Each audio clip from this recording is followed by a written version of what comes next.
Welcome to the Common Good Podcast, a conversation about the significance of place, eliminating economic isolation, and the structure of belonging. My name is Joey Taylor, and I'm the producer of the podcast. For this week's episode, Sam Pressler and I speak with Pete Davis.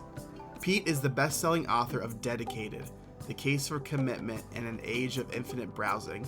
He's the founder of the Democracy Policy Network, and he's the co-director, along with his sister, Rebecca Davis, of Join or Die, which is a film about why you should join a club and why the fate of America depends on it. The only way you can watch this film right now is with other people. So if you go to joinordiefilm.com, you can fill out a form to host a screening. This conversation builds on an interview Pete did with Sam on his Substack Connective Tissue. So you may want to check the show notes and read that interview before listening to this conversation.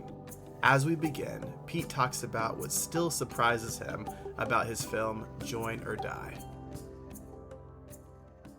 The big message of the doc, we say it right from the beginning, is this is a film about why you should join a club and why the fate of America depends on it. And as we made the doc, I just believed more and more and more and more in that theory. At the beginning, it was kind of just this interesting finding from Bob Putnam that community groups help lead to functioning democracy and functioning institutions and thriving economies and better health outcomes and things like that. And I thought that was like a nice technical social science discovery. And you can kind of find some of the causal mechanisms, like when you know people, ideas spread more. When you know people, there's more trust and there's more watchdogging of institutions and people check up on you. And that's how you get healthier and things like that. But as I've gone deeper and deeper, I actually have discovered more and more and more ways that this actually might be the Archimedean lever that could help rejuvenate society, like just the basic act of associating with other people in a formal organization. One aspect of that is, it's not just that formal organizations are a place where there's community. I've gotten more and more during the making of this film, the belief that formal associational life is also where you exercise agency. It's a free space. Some have referred to it as like the commons, where life is more under-programmed than daily life usually is. Like we're over-programmed in life. Too many spaces in our daily life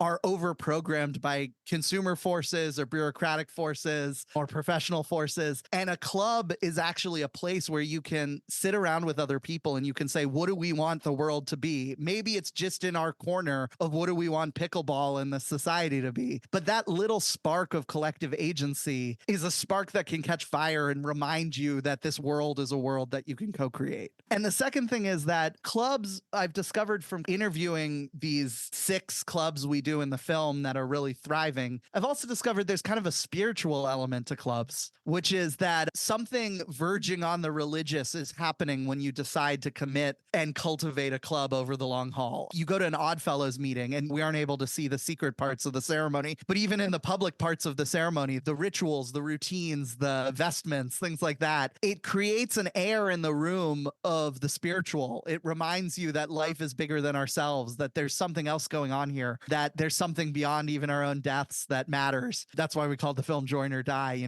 And when we were starting the film, we were a little more materialist, and we've kind of discovered the spiritual realm of associational life.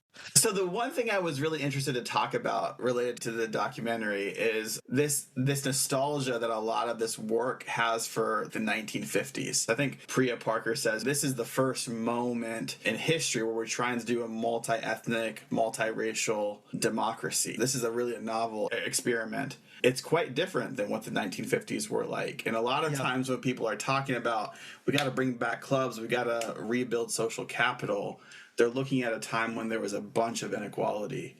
So give us some ways to think about that so that that time can be both placed within its larger context, but also still be an example for us to strive for. Yeah, the figure that we spotlight in the film is Bob Putnam. And one thing that Bob, who's the one who wrote Bowling Alone and kind of turned me on to these ideas. One of the things I really appreciate about Bob is Bob from the start has always said the goal is not to go back to the 1950s. Just because we're spotlighting the period in the mid 20th century when there was high social capital and high associational life in America, that does not mean that the goal is to reverse the clock to that period, because there were a lot of other qualities and social phenomena at the time that were very bad and we're very glad we're liberated from. And so he's always said the goal is to find that spirit of community and plant it in new soil, meeting the new opportunities, the new problems, and the new people and groups of people that are here today, not reverse the clock. So it won't look like, with all love to all those clubs in the hopes that they can each be rejuvenated, who were big in the 1950s,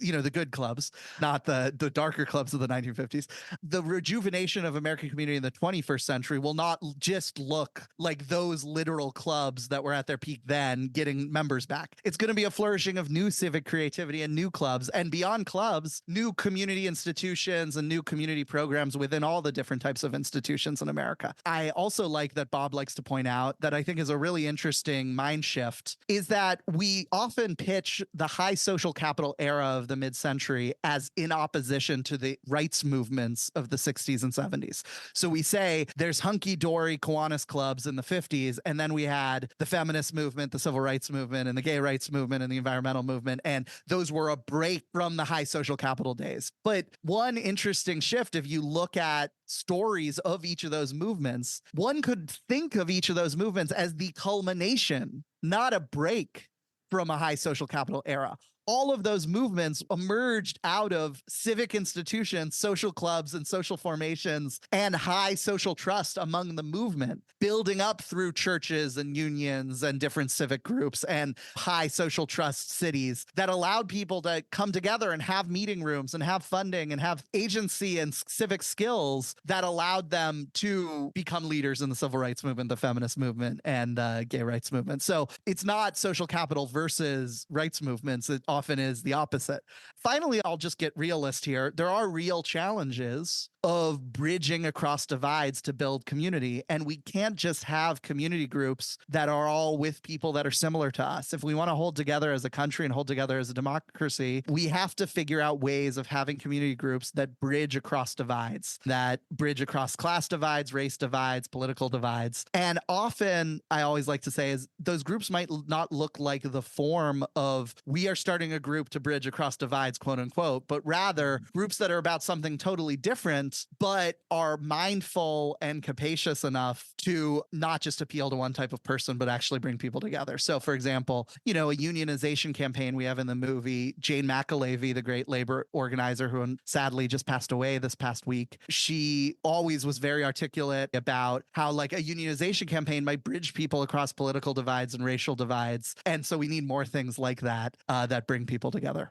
One thing that really jumped out at me in the movie was that it seemed like you implied that the campaign for hyper-individualism was orchestrated in response to the civil rights movement. There was some thinking that the way we counter these rights movements is through more of a focus on individualism. Could you talk about that a little bit? Did I misconstrue that? I have my own opinions about this. My sister who made the movie with me has her own opinions about this. But in the movie, we wanted to kind of not go put our finger too hard on one side of the debate, because there is a real debate about why community declined. Even within Bob himself, the leading expert on community declining in America, he has a debate inside of himself of why community declined. Sometimes he said it was television, other times it was generational change, other times it was this moral shift that he talks about in his recent book, The Upswing. What I think you're referencing in the movie is we had Jane McAlevey, the labor organizer, talk about concerted efforts to promote individualism and in kind of like a fear of these rights movements as collective action. There's too much collective action going on. We need to promote individualists. There's also a Cold War element to that, which is, could community be associated with conformity and big structures and communism? And there's kind of a Cold War individualist strand to the Cold War spirit at home. What also the civil rights movement connection, Eddie Glaude, and I think he's kind of riffing off of Heather McGhee's great recent book, The Sum of Us. There's kind of this understanding that there was an escape from public life after the civil rights rights movement, where a bunch of communities decided if our public life is going to be integrated, our public pools, our public schools, our public spaces are going to be integrated, we'd rather not have public life at all than be integrated in public life. And so he talks about how they abandon those spaces, and you see the shooting up of segregation academies, private pools, tax revolts, and that's all part of this theory that community might have possibly declined because of that. So there's a lot of different theories out there on that, and we wanted to include them in the film. Your response reminds me of something I know you and I both care a lot about, is like we see potentially today a swell or an upswell and potentially a new communitarian wave. And at the same time, we see a lot of the solutions coming out of that communitarian wave to be more individualistic in nature, where it almost feels like, hey, you've said this in your interview with me, you want community, try this app that helps you make friends. And so I'm curious how you think about, one, this kind of current moment and the communitarianism that's tinged with our now 60 plus years of learned individualism, and flowing from that, what does it look like to kind of relearn a more collective form of community life and communitarianism? I've been having a hard time talking about this until I just found like the perfect metaphor for this yesterday. So I'm so glad you're asking this question. I was listening to a very weird podcast about magic, and it was this person who kind of studies esoteric traditions and weird kind of magic histories. And he went on this long rant. I'll shout him out. His name is Connor Habib, and he has this kind of magic podcast. And there's another great magic podcast called Weird Studies, which are these two kind of twin magic podcasts. And they were both talking about how in the deep magic, this is going to sound weird, but it'll get back to your point. He was ranting about how some people practicing magic are still practicing a very materialist version of magic. And this is going to make sense. I swear this isn't going to fully remain weird the whole time. He was saying if someone goes to a fortune teller and they say, I want to know what my specific future will be, or I want to be able to get money, or I want to be able to get this thing that I want in the material world. And the fortune teller gives them some specific thing they want in the material world. That's like one form of magic. Another form of magic that's like this is I have the ability to move objects in the material world to get things done in the material world. And he went on this big rant against this because he said, that's not the deepest sense of magic. What that is that's you just trying to have an extra tool in the material world. You want money in the material world, then this extra supernatural thing can help you get money even better. You want to be super strong in the material world because of material values, and this extra chant that you say to yourself makes you super strong in the material world. He says deep magic is you actually go into the spirit realm and you have different values and you have different wants and you have different desires, and you draw on something that it's like the old Monty Python line, and now for something completely different, the way they used to end scenes. And I think this is very similar. Let's get back to Earth now, away from these weird podcasts. This thing's very similar in community, which is all of our hyper individualist values. I want ambition. I want money. I want health. I want to be the healthiest person. I want to live forever. I don't want to die. I want all the success. Or on a political level, I want our town's GDP to go up. I want our town's public health data to go up. All good stuff. Like I like materialist goals as well. But the way we're talking about community often is, if you join a club or if you have a little bit more social capital in your life, your town will be a little bit more economically productive. Your health will go up. Like I say this in the movie, so I'm not criticizing people. We make this argument in the movie. Or you will be able to fulfill that tiny hole in your life that's making you feel unhappy, or you will be able to be healthier. You're going to be able to have more fun on Saturdays. That's one level of community, individualist community. The real level is now for something completely different. You start thinking about your whole life differently. You start thinking about that your purpose is something bigger than just yourself. You start thinking about that the purpose of the common weal of a town is completely different. It's not just to make a lot of money and have a lot of success as a town. It's to come together closer and closer and find kind of a sense of what it means to be human. It makes you deeper in your humanity. It gives you this new mythology of like what success is. I just saw a recent article that said we need to trade personal ambition for moral ambition. It starts rewiring your whole sense of meaning. That is what deep community is. And I'm not ripping on one. It sounds like I'm ripping on one and succeeding the other. I just think there's different levels. And I think if we stick at the plateau of one, we're not going to get the full benefits of what we want out of community. And we're not going to see what people in really high community eras really felt that was different. In your interview with Sam, you talked about how we need to imagine tools to rebuild community from a communitarian perspective. And sorry to be incredibly practical, but do you have examples of what that has looked like or could look like? What are some of the tools that aren't based in the individualistic dogma? I'll say two things. One is I just think deep and simple. So have you guys ever heard that phrase, Lindy? Oh, there's this idea called the Lindy method. Nicholas Nassim Taleb recently popularized it, which is things that have existed for a long time in the past will probably exist a long time into the future. And the kind of being Lindy spirited is to think about deep and simple things that have been around for a long time. So basic associational life, basic senses of a city having connections with each other and thinking about what's best for the city and creating things in the city of public life, creating commons where people interact together to steward a common resource. These things that have been around for 1,000 years are these things that kind of are not quick fixes, things that have you connect in the real world and fully get to know each other in a deep way over the long haul. Those are like really practical tools. In terms of mindset shifts, I think there's a lot of things that kind of do well when your mind starts shifting to a more communitarian spirit. So here's a great example of a great mindset shift. There's this group out of Virginia Tech called the Maintainers that I'm really into. And the Maintainers have this whole idea that we over celebrate innovation in our society and we don't celebrate the people that maintain things. And they talk about it on a really practical way, like the people that maintain electric wires or come and fix broken devices or hem clothes, but they also mean it in a cultural way, which is the people that maintain relationships, the people that maintain people who are sick and dropping out of society or people who are wayward and dropping out of society and help maintain their presence in society by caring for them. They say we should have more celebrations of maintainers instead of just and only celebrating innovators. And my friend Elias Krim has been turning me on to them recently. And that's a mindset shift. You know, a city could not just celebrate all the people that have invented things in their city or did a big new fancy thing in their city, which is important too. You got to move the ball forward, but also the people that maintain things. A communitarian eye would slowly start appreciating that as well and build statues to the human maintainers of the town, the people that kept people coming to some institution or kept people involved or cared for people when they were falling off.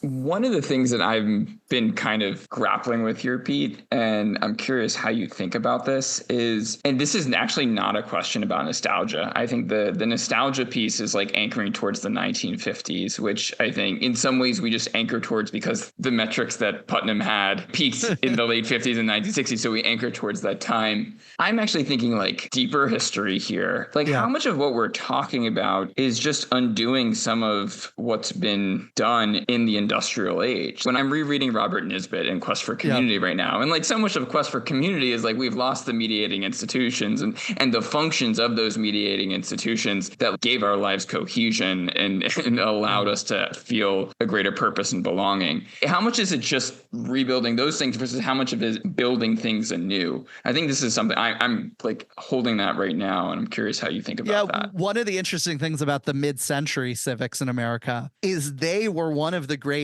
first responses to the industrial age. Like the Boy Scouts and the Girl Scouts, you would have just done that in your village. Oh, we teach you how to fix things, build things, scavenge for things, navigate nature. That's just all what you would have done. And then it was lost. And this wave that we're talking about losing is like 2 degrees of nostalgia because it was nostalgia for that lost thing and then attempting to rebuild that. And so part of this is a critique of nostalgia poo-pooing. That nostalgia built community because they said, we really like that and we miss that and we don't want to give that up. So unfortunately, we're going to have to bake it into this kind of form that is a little bit contrived, which is we're going to give you merit badges for doing a thing people just naturally did 100 years prior, but it worked. And so that's one example. Another example is parks like Frederick Law Olmsted. You know, where would you meet? You'd meet in the field. Suddenly the field is getting covered up by everything. And the only places where people could play in open fields were like cemeteries in big industrial cities. Then people thought, oh, why don't we affirmatively set aside places in cities that are places where you can meet in semi-nature that's a little contrived for our nostalgia for meeting in the fields. And that's why we have public parks. And so in many ways, the quest for community is always that. And so nostalgia is very old. Responses to nostalgia is part of that. And a lot of the history of the Catholic Church is kind of lost village society and figuring out institutional forms that can bring back spirits of a village society as society industrializes. So there's always a history of lost things and how can we find the fire in the bottle of things that are lost by contriving new things. That's not a cynical take at all. That's the spirit of humanity searching and continuing to figure out ways to return to the source of things that that they miss and love. I think that's a beautiful thing. Before the conversation shifts, we invite you to take a breath and listen to Pete's favorite poem. He says, "Oh, it's my favorite poem, and I think it's all we need to know about how to get out of dark times." Deep breath in and out. February 2nd, 1968 by Wendell Berry. 2 lines long. "In the dark of the moon, in flying snow, in the dead of winter, war spreading, families dying, the world in danger, I walk the rocky hillside sowing clover." Let's listen to it one more time. "In the dark of the moon, in flying snow, in the dead of winter, war spreading, families dying, the world in danger, I walk the rocky hillside sowing clover." Now, as we continue, the conversation shifts to talking about the role of the prophetic in building community. Much of the remainder of this conversation is closely connected to a podcast project Pete is doing with Elias Krim called The Lost Prophets. The first episode on Rabbi Abraham Joshua Heschel just dropped this week, so go check it out. So going from nostalgia to the prophetic, we're influenced an awful lot by Walter Brueggemann, and he talks about the prophetic imagination containing 2 dimensions, the first of which is critiquing the status quo, and the second is imagining an alternative reality, an alternative community. How do you think about the prophetic as it relates to the regeneration of community? I'm just a big giant fan. It's a weird thing to say. A big giant fan of the prophetic. It's so lame. Lame way to put like one of the biggest concepts in humanity and existence. You know, I love this Roberto Unger, a prophet in his own right, the Brazilian philosopher. He has this phrase: we need to unsever the link between insight into the actual and imagination of the possible. And that 2-step between imagination of the possible and practical insights into where we're at now, and therefore figuring out the first step in the direction of the dream, is the way things get better. You dream of something bigger, then have insight into where we are now and what would be a step in the direction of something bigger. What is the dreaming of something bigger? That's prophecy. There's 2 strands to prophecy that I like. One strand is kind of this Hungarian strand, which is just dreaming of a vision of an alternative. We need utopian thinking of ways that things could be better and sketching them out in a pungent and inspirational way. I think it gets way, way, way too bad of a rap. It's the type of thing that inspires people to start doing things. They read about these dreams of a world being different, and then a bunch of practical things come out of it. So that's one. The more biblical Heschelian, Abraham Joshua Heschel sense of prophet is someone who is calling us back to the original spirit of what God wants of us. You could have a secular version of it, which is any institution can be called back to its original mission of what it was originally founded for by naming and shaming how far we've gone afield from where we need to be, and then pairing that fire and brimstone with a dreamy vision of how we can be better. That's what all the biblical prophets are. It might have been Heschel. I think he said, underneath all the thunder is a light. And so I think the communitarian movement needs that too. We need big visions like the mid-century when Jane Jacobs dreamed of a better city, or Buckminster Fuller dreamed of different ways of doing things, or Small is Beautiful was dreamed of, or Ralph Nader dreamed of a different way beyond corporate control, or Paul Goodman dreamed of no cars in Manhattan. All these different dreams from the mid-century. We need that. And then we also need a little bit of communitarian fire and brimstone. Like, we are not living in the way we should be living as humans. This is not a way to not be connected with our neighbors. Someone called Bob Putnam an Old Testament prophet with charts, and I think we need a little bit of that too. You think that the 50s and 60s were a special time for the emergence of the prophetic? What were the ingredients of that moment in history that you think led to this? Yeah, I'm working on a project with my friend who I mentioned, Elias Krim, on featuring some of these people, and these names I'm throwing out: Jay Jacobs, Abraham Joshua Heschel, Ella Baker of the Civil Rights Movement, Ivan Illich, the great priest dreamer, Dorothy Day and Peter Moore, and all these different people thinking, Paul Goodman, all these people thinking at the time. Some of them still around, Wendell Berry. what was interesting is that there seemed to be this emergence of big thoughts and big dreams about where we were going as a society and as humanity. It wasn't phrased in the common phrasing of our time in terms of like technical charts and graphs and little tiny ideas about adjustments we can make based on our charts and graphs. It was big questions about what are the ways our cities are organized and what should a city be? What is our relationship with nature and how should it be? What is our relationship with the future and what should it be? Marshall McLuhan asking, what does it mean to interact with media? These big, giant structural questions infused with kind of a mix of spiritual thoughts and political thoughts and cultural thoughts. And what I think they all emerged out of was we had a huge amount of things happen to society between 1860 and 1940. There's that famous idea, people in one generation could have been born before we had plane flight, and you're dying when we have space flight. You know, you're going through 2 world wars. Elias says in this project we're putting out on this Lost Prophets coming soon, he talks about how Tony Judt talked about how it was an era of death. People were asking, is there humanity after Auschwitz? People were asking after World War I. They were writing poems. What does it mean to be human after World War I? And then they were waking up in the 50s, and suddenly it's like mass consumption, mass media, mass society, big Cold War. And you're like back in the suburbs and going to the shopping mall and watching Howdy Doody on TV. And you're like, what the heck is going on here? Some of that took the form of Tune In, Turn On, Drop Out, and, Haight-Ashbury and Acid and Woodstock.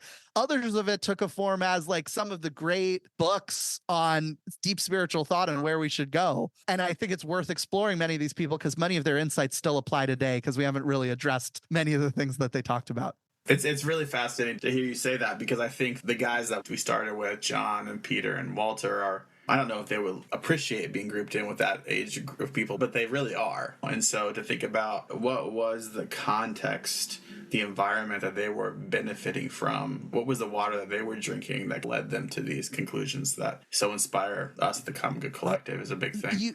You look at these people, and I'm just such a big lumper instead of a splitter. I just kind of try to notice things that are similar that seem different. The same uneasiness that led someone to go to like Woodstock and drop acid or whatever and say like, I don't really care. The same uneasiness that maybe made people quit the Kiwanis Club. The same uneasiness that said, let's shake up the racial hierarchy in the South is the same uneasiness that led Thomas Merton to go to a monastery in Kentucky. All of these are different answers, many of them more noble than others, many of them more significant than others.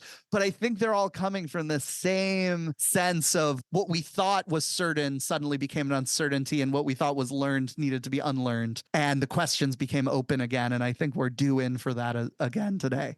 This is interesting. You actually just teed this up. What do you feel like we're responding to right now?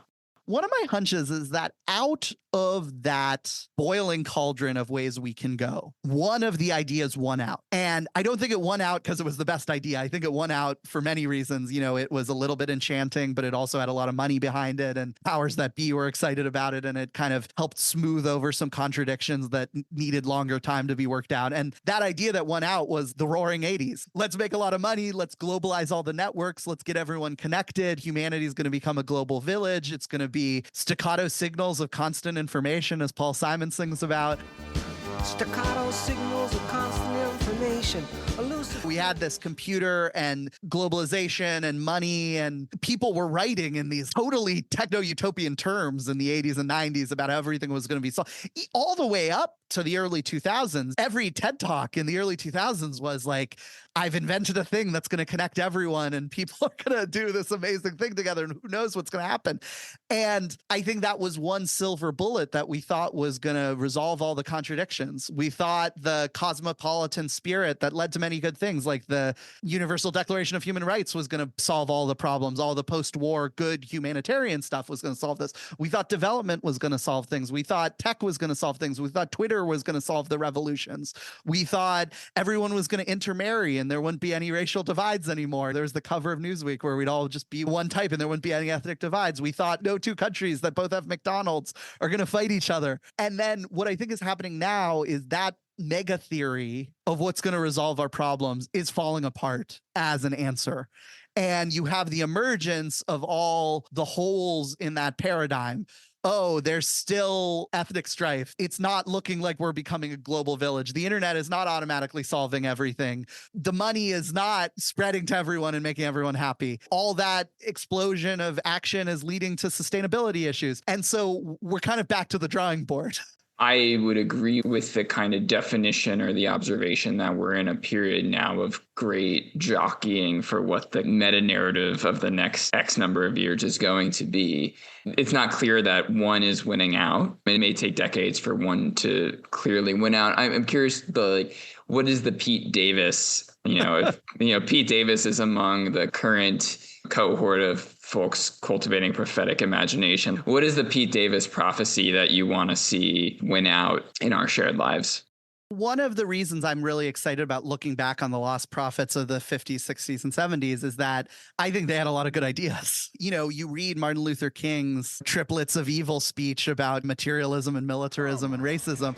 And we have come here because we shared a common concern for the moral health of our nation.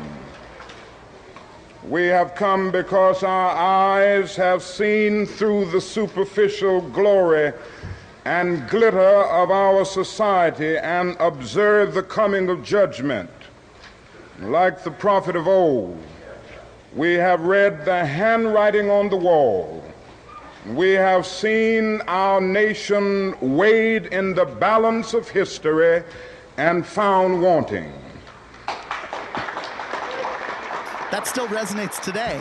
You read Jane Jacobs talking about how to create a dynamic city. That still resonates today. You read Ralph Nader talk about we're going to have corporate control, and instead of having corporate globalization, we have to have civic globalization. That still resonates today. Wendell Berry talking about love of place. That still resonates. I see almost all of these emerge again, like there's Jacobsian urbanists now, and there's Naderite anti-monopoly people, and there's Berryan people thinking about our food systems. In the last 10 years, there's been an interest in food justice again and food sustainability. And so if I had to look at a summary of all three of these groups, if I had to get really deep and simple about this, I would say there's three deep and simple ideas that I think are really important. One is that we need a deepening of democracy, which is not democracy as voting. It's democracy as people co-creating their shared world, a sense of collective agency. Martin Luther King said that society leaves the person outside. What democracy is that you are brought inside of society. You are in the room. We blur the line between insiders and outsiders by expanding more power to more people in more ways.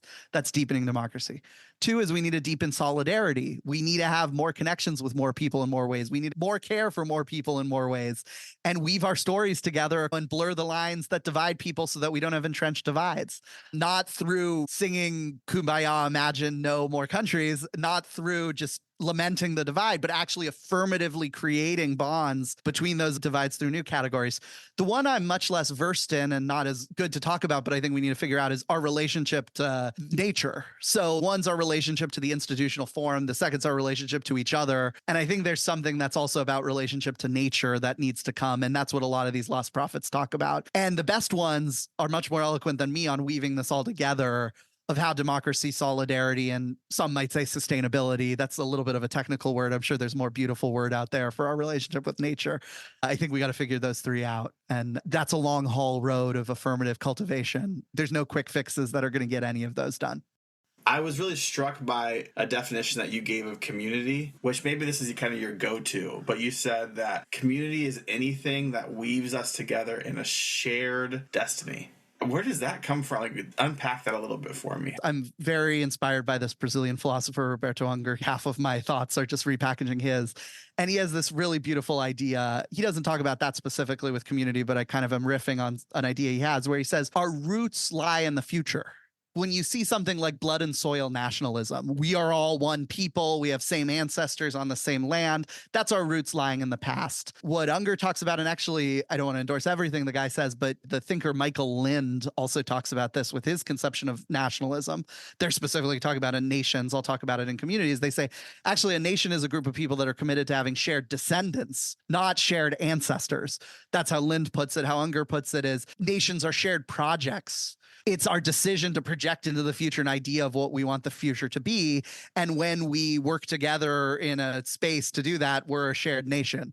And I think that idea helps unshackle the idea of community from some of the darker sides of nations built in the past. And they also show us what we're doing when we bind ourselves together. We're saying we're going to have some of our futures be bound together. And there's very mundane, cliche things like this, like let's think about our grandkids. Let's plant a tree that we will not sit under. That's what we're doing. So I was talking about nations, but this can apply to any community or even something as small as a club or a marriage. That's what it is. It's we're having a shared future together.